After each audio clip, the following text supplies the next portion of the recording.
On the 15th of February 2024, dressed in black prison uniform, the jailed Russian opposition leader Alexei Navalny looked through a barred window, cracking jokes about his depleting funds.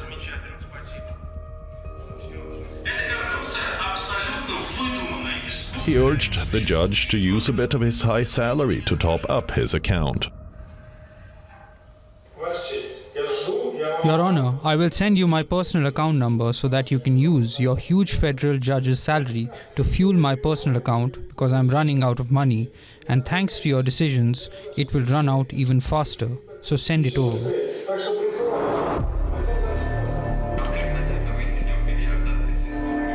The 47-year-old appeared physically well and cheerful as he gave his testimony via video link.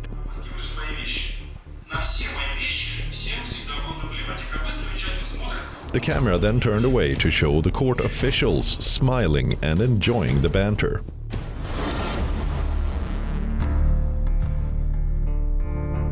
Little did anyone know it would be Navalny's last public appearance.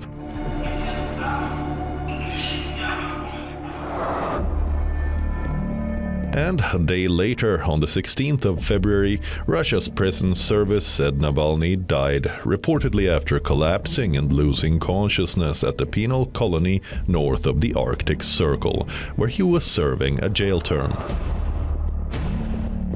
The Federal Penitentiary Service of the Yamalo-Nenets Autonomous District said in a statement that Navalny felt unwell after a walk at his IK3 penal colony. A penal colony is a type of prison in Russia that combines penal detention with compulsory work.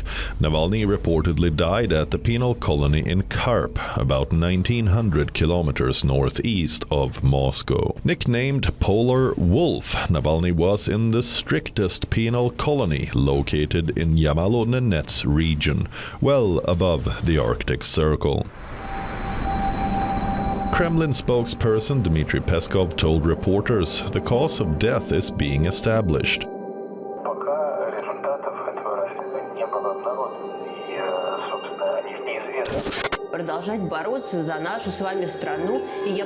Hours after Navalny's death, his wife Yulia Navalnaya took to social media and said, "I love you," beside a picture of them together. The post showed a picture of the two together, their heads touching as they watched a performance. It brought a personal note to the loss she expressed more formally on a public stage after her husband's death was announced by the Russian prison service. 3 days ago, Vladimir Putin killed my husband, Alexei Navalny. Putin killed the father of my children. Putin took away the dearest thing I had, the closest and most beloved person.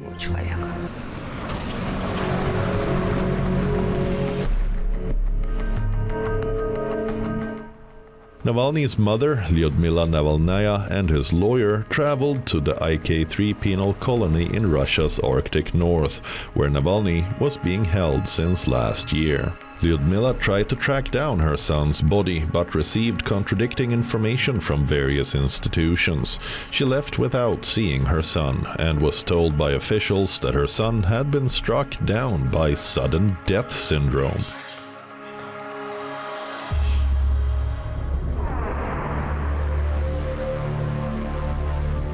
Russian authorities are going to tell their own story. But make no mistake, Putin is responsible for Navalny's death. Putin is responsible. Navalny's death has prompted several questions. How did Navalny become Putin's biggest political foe? Did he die a natural death, or was there foul play? How many other Putin critics have died in custody? As Russia heads to polls in March, what does Navalny's death mean for the Russian opposition? And what's next for Russian President Vladimir Putin? In March 2023, Navalny, a documentary film based on the life of Alexei Navalny, won the Oscar for Best Documentary Feature Film. In the documentary, director Daniel Roher's portrait of the Kremlin critic Alexei Navalny has shadowy operatives, truth-seeking journalists, conspiracy theories, and Soviet-era prisons. Yulia Navalnaya, the wife of Alexei Navalny, also delivered a heartfelt message to her husband at the 95th Academy Awards. Alexei, I am dreaming of the day when you will be free and our country will be free. That dream of Navalnaya's of seeing her husband out of prison and free never came true.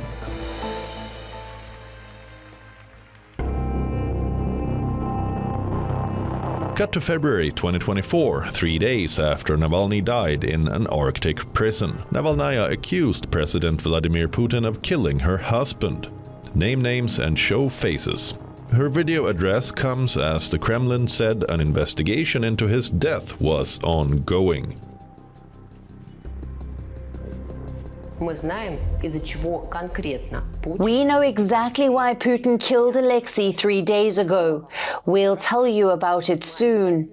We will definitely find out exactly who committed this crime and exactly how they did it. We will name names and show faces. But the most important thing we can do for Alexei and for ourselves is to continue to fight more desperately, more fiercely than before. I know it seems like nothing more is possible, but we all need to come together into one strong fist and use it to strike this crazed regime. Putin, his friends, the bandits in uniform, the thieves and murderers that have crippled our country. Нашу страну. Navalnaya, who was by her husband's side for more than a decade in his fight against Putin, vowed to continue his work.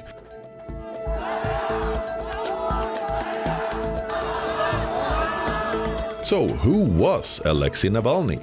What did he do to make himself Putin's biggest antagonist in this Russian political power play?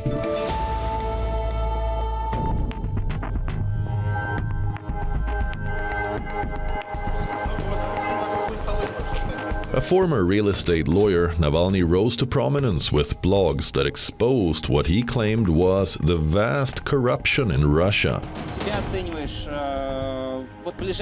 With an anti-corruption crusade that exposed the illicit riches of top regime figures in a series of videos, Navalny built a vast support base and Russia's biggest regional opposition network.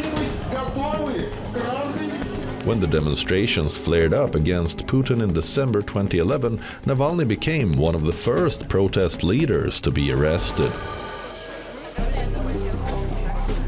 In 2013, Navalny ran for mayor of Moscow and won 27% of the vote, despite getting little or no coverage from the state media. Since then, he has been barred on various grounds from running for office.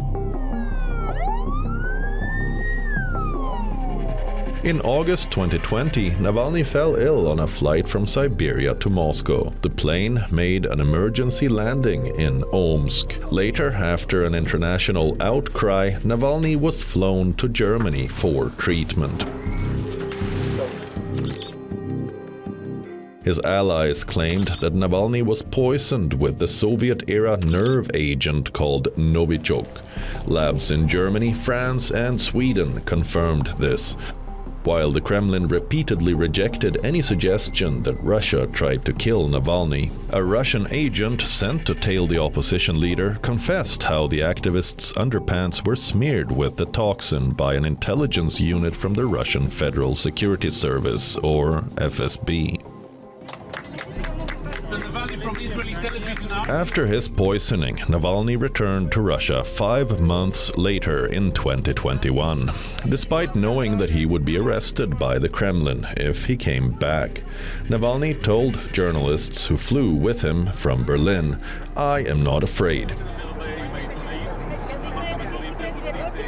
He was swiftly arrested on his arrival on charges that he dismissed as politically motivated.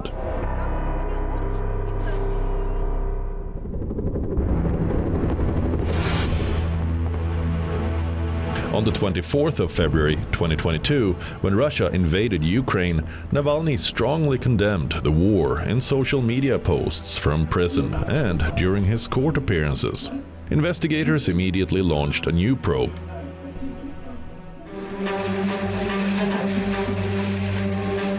And in August 2023, Navalny was convicted of extremism and sentenced to 19 years in prison. Navalny spent the rest of his years behind bars, with long-standing concerns for his welfare growing more intense after he was transferred to a penal colony north of the Arctic Circle. This government, our government, has been systematically trying to kill Navalny over the past few years, first psychologically and then physically. Assassination attempts have been made on him. We all know about it, about this poisoning, and probably one time it went wrong. And they decided to get him to the point where he couldn't dodge death. And they did, and they got him to that point, absolutely.